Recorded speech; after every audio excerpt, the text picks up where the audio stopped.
So hello guys, स्वागत आहे आपल्या आजच्या नवीन ब्लॉगमध्ये. तर आज आपल्याला जायचं दुकानावरती, कारण की दुकानावरती ते प्रशिक्षणवाले येणारे. तुळीच डाळ कशी काढायची ते सांगते, डोळे तयार करायची. तर माझा भाऊ आणि मी चाललेलो आहे दुकानावरती. तर चला जाऊया दुकानावरती आणि बघूया कसं करते काय ते.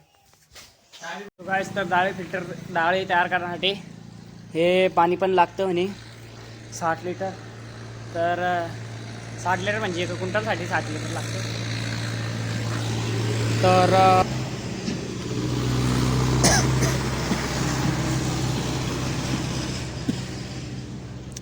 1 क्विंटलसाठी 60 लिटर लागतं म्हणे. तर पाणी आणून ठेवलेलं आहे. आता ते प्रशिक्षणवाले पण येणार आहे, तर ते आल्यानंतर करू 10 लिटर तयार करू. तर चला येऊ दे त्यांना. हे असं काहीच भिजवून ठेवणं चालू आहे टपात याच्यात. हे अशा भिजवायला ठेवून लागते काहीच.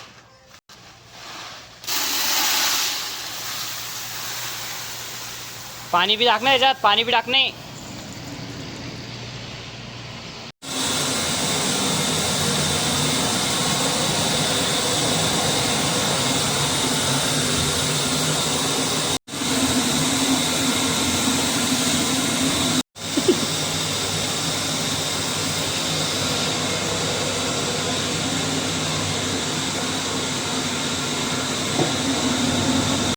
सो गाईज, तर डाळ फिल्टर करणं कॅन्सल झालेलं आहे, म्हणजे तयार करणं कॅन्सल झालेलं आहे गाईज. कारण की मशीन चालून राहिली एक, त्याच्यात डाळ ड्रायरमध्ये डाळ वाळवून लागते, तर ते कामच करून राहिलं. तर तो प्रशिक्षणाला माणूस येऊन वापस चालले गेलेला आहे.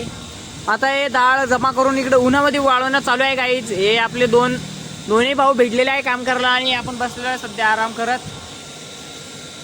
सो गाईज, तर ड्रायरमध्ये डाळ वाळवून राहिली, त्याच्यामुळं हे असे बाहेर वाळवणं चालू आहे गाईज.